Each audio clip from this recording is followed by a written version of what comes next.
Yo, I just left my son, and it's a lot on my mind that's heavy to me right now. And life just hits you in your face in so many different ways. Giving life to him was the most beautiful gift in the world because I got on my knees in my house on a cross and asked the Lord to give me a son, and He did just that. Watching him grow up and carrying him in the womb for 9 months is the most beautiful thing. Papa was about 8 pounds, 16 ounces at birth with curly hair and long. And looking at him growing up is amazing because he used to destroy everything that comes in his way. When he was a little baby, he was a bad little boy, but always was a daddy's boy. Very much a daddy's boy. Watching him grow up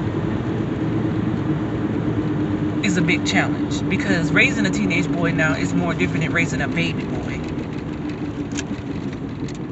He has a lot of different things that he wants to do in his life. He wants success. He wants more out of life. But you can't teach them if they don't want to be taught. But you can only teach them the things that you know that's best for them. So Papa being with him today made me feel like I'm being the best mother I could ever be to my son. I want to give him everything he ever asked for. I want him to see that, one day before I die, that you're going to be the best man that you want to be. Take care of yourself. Do everything you need to do on your own. Not asking nobody to do anything for you or asking for a handout. He said something to me before we left. He was like, Mama, don't stop talking about death because if something happened to you, I'll kill everybody. He said, because, I can't deal with that part. I said, son, I got to go one day. And I said, my grandma used to tell us the same thing. And you got to understand that this life is not here for us forever. And it's not promised forever. That you, the young man you are now, is going to become a man one day. That you're going to take care of everything on your own. But you got to be here for your siblings. Because you're the man over the family. Naya's the woman over the family. My two oldest two are the ones I'm breeding everything into. Because a mother is supposed to do that. Love him, protect him, give him everything he needs, not once. He looked like he wanted to cry, but he hold those tears because he know mama's gonna be right there. Me as his mother, I'm doing what's best for him to be with his father and his grandmother because I'm a young mother raising my others. And the situation that we were in before, I can't have us in another situation because of the decisions that he has made, that he chooses that he's not going to change, that I just seen a few minutes ago. That he needs to change for himself before anybody believes in him. But I always believe in him because I'm his mother. I gave him life. I know his inside, his outs, his downs, his ups, his trials, and his tribulations. And I always say those words to a lot of people because you know what?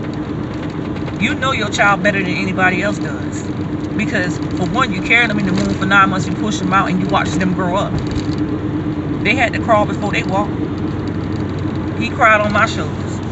He bite me. He did everything. He was a baby once too, but he's still a teenage boy. He needs that love and affection from a mother and a father figure, and he's getting it from both ends. Just that he's not in the house with me right now. And yes, I have legal custody of my son. I'm just making the best decision for him. And I just want him to know how much I love him and how much I want him to know if anything ever happened to mama, you got this, son. You can do this. Put your guns up and let's do this. Because guess what? People is out here on the outside looking in and think they know everything about Nika's life.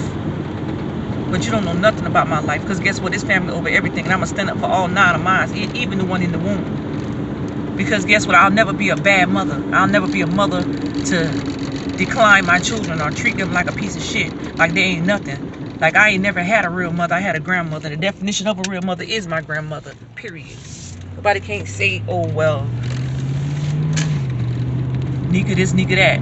Y'all worry about so much dumb shit and find out ability about me and my motherfucking kids. It makes no sense, but guess what? Who holding this shit down? Who taking care of their family? Who doing everything they can for their kids? That's what a hater does. They want to hate.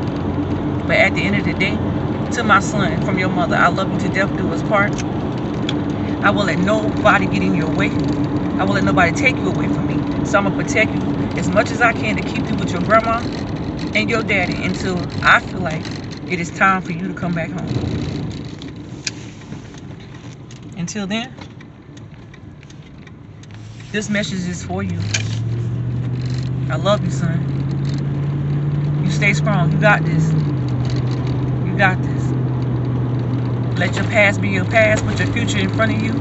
Ask the Lord to forgive you for all your sins. And keep moving.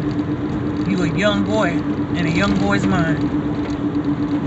Don't be afraid to open up to nobody and tell nobody your story, your testimony. Because guess what? That same story and the testimony might turn into fame. You never know. Just believe in yourself first, and then others will believe in you too. Success starts with you. By that note, I love you. Forever. Your mother. The definition of a real black mother.